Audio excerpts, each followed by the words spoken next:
अस्सलाम वालेकुम। Hi everybody, coach Ahmad Shah एक वीडियो और लेके आया हूँ और बेसिकली ये रिएक्शन वीडियो है। एक वीडियो भी बनाई हमारा पाकिस्तानी काफ़ी फेमस चैनल है कैफ चीमा का, और यंग बॉडी बिल्डर भी है और कोच भी है, कोचिंग भी करता है, काफ़ी अच्छा इंफॉर्मेशन प्रोवाइड कर रहा है। अभी उसने एक लेटेस्ट वीडियो अपलोड की है जिसके ऊपर उसने एक्सपोज किया है जो फेडरेशंस हैं उनको, जो पाकिस्तान में रन करती हैं। आई डोंट नो कि वो किस फेडरेशन से compete करता रहा है। बहरहाल पॉइंट उसका ये था कि जो कंपटीशंस के अंदर कंपेटिटर्स हिस्सा लेते हैं वो फेडरेशन के थ्रू ना आए और लोकल लेवल पे जो कंपटीशन ऑर्गेनाइज कराएं कोचेस अहबाब या जिम ओनर्स, और उसके अंदर आप सपोर्ट करें अपकमिंग बॉडी बिल्डर्स को और जो पैसा वो अपने पे लगा रहे हैं। फ़र्स्ट ऑफ़ ऑल जो बॉडी बिल्डिंग है ये एक सेल्फिश स्पोर्ट है, आप बहुत से लोग ये जानते हैं।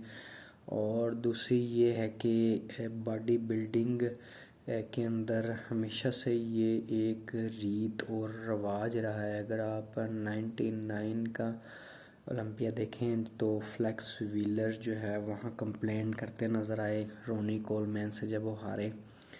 और इसके अलावा भी फॉरेन्स की बहुत एग्जांपल्स हैं। 2007 का मिस्टर ओलंपिया विक्टर मार्टिनेज जो कम्प्लीटली जीत रहे थे, जे कटलर जो है वो हार रहे थे उनसे। इसी तरह 2001 का ओलंपिया जे कटलर जीत रहे थे रोनी कोलमैन से और फाइनल्स में रोनी कोलमैन को जिता दिया गया और जे कटर को दूसरी पोजीशन दे दी गई। तो जिसका रिएक्शन ये हुआ कि जे एक साल अगले साल compete नहीं किया, उसकी वजह शायद गुस्सा हो सकता है। बहरहाल ये जो फॉरनर्स की भी ये प्रैक्टिस रह चुकी है और जो भी कंपेटिटर हारेगा वो यही कहेगा कि मेरे साथ नाइंसाफ़ी हुई है, मेरे साथ ज़्यादती हुई है और मैं बहुत अच्छा था एज़ कम्पेयर टू जो विनर सर्कल्स के अंदर बॉडी बिल्डर है।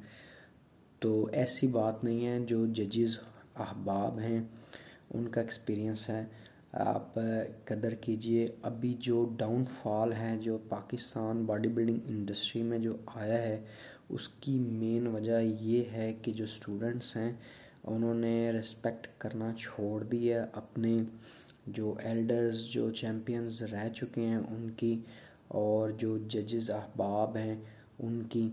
वो समझते हैं कि उन्होंने पैसा लगाया बहुत सारा, बहुत अच्छी तैयारी की। ऑब्वियसली जो भी रनर अप स्पॉट के अंदर आएगा तो ऑब्वियसली मेहनत भी करके आया होगा और पैसा भी लगा के आया होगा, लेकिन इसका मतलब ये नहीं है कि आप जजेस को आप शाउट करें, उन पर चिल्लाएं और उनको गलत कहें।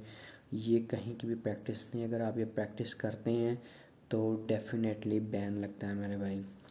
और जो कैफ साहब कह रहे थे कि जी आप लोगों को हमारी ये गलती है कि हम compete करते हैं फेडरेशंस में और हम ही इसी के ज़िम्मेदार हैं।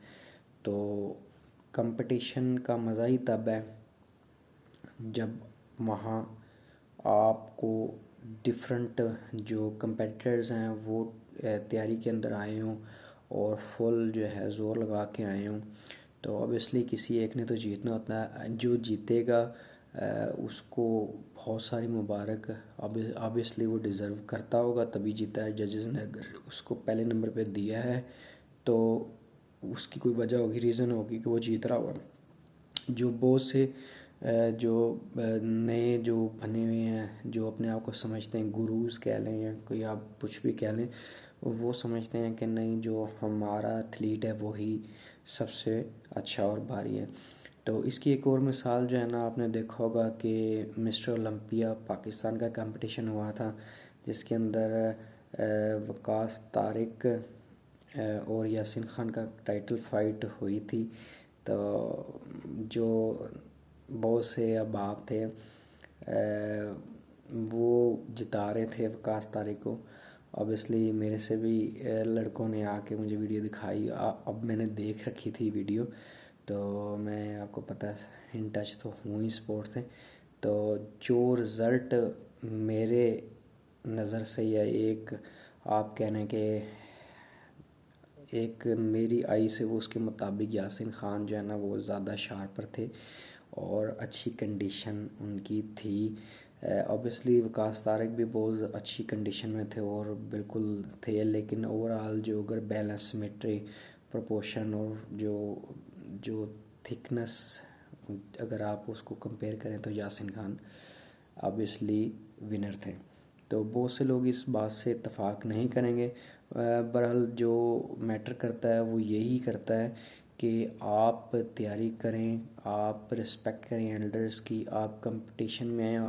और आपको जब आप इस पोजीशन में होते हैं कि आप फर्स्ट और सेकंड के लिए compete कर रहे होते हैं, तो आपको पता होता है कि आपने किस फेडरेशन में जाना है। अगर एक फेडरेशन है ही जिसका नाम ही नहीं है और वो न्यू है और उसके जो प्रमोटर्स हैं और जो उसको ऑर्गेनाइज़ कर रहे हैं वो सम ऑर्डिनरी पर्सनस हैं, तो आप अगर अच्छे कंपेटिटर हैं तो आप उसके अंदर जाएंगे तो आपको मालूम होना चाहिए कि वहाँ क्या होगा, क्योंकि ऑब्वियसली वो माइट भी जो है ना प्री प्लान्ड या स्क्रिप्टेड कंपटीशन हो, लेकिन जो नेशनल ऑर्गेनाइजेशंस हैं, 2-3 अच्छी फेडरेशंस हैं, वो डेफिनेटली मेरिट के ऊपर करते हैं और उनके जजेस भी मिस्टर पाकिस्तान बैठे होते हैं। कैफ साहब ने ये भी कहा कि जी एक बंदा बॉडी बिल्डर अच्छा बन जाएगा तो वो जज नहीं बनेगा या बनेगा। बहरहाल बहुत सारे कंपटीशंस के अंदर ऑब्वियसली मैं भी compete किया है मिस्टर लाहौर नेशनल चैम्पियनशिप के अंदर और मैंने डिपार्टमेंट भी खेला है। तो उसके अंदर जो जजेस थे वो ऑब्वियसली मिस्टर पाकिस्तान थे, जो मैं नाम नहीं लूँगा उनका, वो जो इस फील्ड से रिलेटेड हैं या जो इस फील्ड में हैं वो ये जानते हैं कि वो कौन से जजेस हैं जो जज करते हैं कंपटीशन को। ऑब्वियसली एक ऑर्गेनाइजेशन है उसके अंदर ये मोस्टली होते हैं, और एक ऑर्गेनाइजेशन अगर वो रैंडम जो नई है या उसे स्पॉन्सर मिल गया और वो जजेस आपको जो जो न्यू कमर या जो भी आप कह लें कि इधर उधर से जिम ओनर्स उठा कर उन्होंने जज बिठा दिए, तो वो कैसे उसको डिफ्रेंशिएट करेंगे, कंपटीशन को कैसे उसको एनालाइज करेंगे। बहरहाल कहने का मकसद ये है, जो सारी बातों का मकसद ये है कि जो लड़का जीता है अभी ये जो 2021 मिस्टर पाकिस्तान हुआ है, इसके अंदर कामरान बलोच जीता है। कामरान बलोच जो है वो आज से 4 साल पहले मिस्टर पाकिस्तान का मुकाबला था लाहौर के अंदर, तो उसके अंदर ये आया कराची से और मैं वो फिज़िकल उस कंपटीशन के अंदर शामिल था और मैंने देखा कि ये वहाँ भी क्लास जीत गया, लेकिन ओवरऑल टाइटल के अंदर ये हार गया। मेरे ख़्याल में उस साल मुझे याद नहीं कौन मिस्टर पाकिस्तान हुआ, बहरहाल ये टाइटल फाइट में हार गया। मेरे कहने का मकसद ये है कि इस साल ये जीता है और इसका एक्सपीरियंस है काफ़ी। अगर आप एक तो लाइटिंग बहुत ख़राब थी, अगर आप देखें जो वीडियो आपको यूट्यूब पे मिलेगी उसके अंदर आप देखेंगे मिस्टर पाकिस्तान का इस लेवल का कंपटीशन और आप लाइटिंग जो है वो बिल्कुल ही जो है ना डल दी हुई है, ऊपर से सम आप कह लें कि और लाइट पड़ रही है और आधी जिस्म पे पड़ रही है और आधी पे, तो आपका मुश्किल हो जाता है। जो आप जो उस्ताद बने हुए हैं उनके मुताबिक जो है ना डिसीजन के अंदर फ़र्क आ सकता है, लेकिन जो वहाँ एक तस्वीरों के अंदर नज़र आना चीज़ और वीडियो के अंदर नज़र आना और फिज़िकल एक और चीज़ है, इन दोनों के अंदर काफ़ी फ़र्क होता है। तो ऑब्वियसली कामरान बलोच जीता है और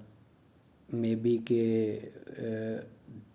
मेरे वीडियो के मुताबिक वो ओवरऑल बैलेंस के अंदर था, बैलेंस उसका अच्छा, सिमेट्री उसकी अच्छी थी एज़ कम्पेयर टू जो सेकंड नंबर पे आया वो भी बहुत अच्छा था। इन सम पोजेज़ आप आर्ग्यू कर सकते हैं कि वो दूसरा लड़का जीत रहा होगा जो दूसरे नंबर पे आया, लेकिन अगर ओवरऑल आप देखें तो मेरे ख़्याल में जजेस जो है वो अपना काम बेहतर जानते हैं, और हम लोगों को भी चाहिए कि बर्दाश्त करें। अगर कामरान बलोच क्लास जीत रहा है कई सालों से मिस्टर पाकिस्तान की, तो अगर वो जीत गया तो डेफिनेटली वो इम्प्रूव कर गया है। और जो भाई रनर अप पे आए हैं, अगर वो इस साल नहीं जीते तो डेफिनेटली वो तैयारी करेंगे, और अगले साल उनका, क्योंकि गैप तो सीट तो फिल करनी है, तो वो उसको कवर कर लेंगे और वो भी मिस्टर पाकिस्तान हो जाएंगे। और ये है कि आप लोगों को चाहिए कि स्पोर्ट को अच्छे तरीके से प्रेजेंट करें। आपको ये भी चाहिए, आपकी ज़िम्मेदारी, अगर आप एक एथलीट हैं और आप रन करते हैं इतने अच्छे लेवल पे KF चीमा साहब, आपको चाहिए कि आप प्रमोट करें अच्छे पाकिस्तान बॉडी बिल्डिंग को अच्छे अंदाज में। और ऐसे नहीं है कि जजेस को पता नहीं है, आप भी कंपटीशन खेल रहे हैं, हम भी खेले हैं, लेकिन यह है कि रिस्पेक्ट करनी चाहिए एल्डर्स की। तो उम्मीद करता हूँ कि अगर किसी को मेरी बात बुरी लगी हो तो मैं उससे माज़रत भी चाहूँगा, लेकिन अगर आप लोग मेरी इस बात से मुत्तफ़िक हैं तो कमेंट में मुझे ज़रूर बताइएगा। Take care.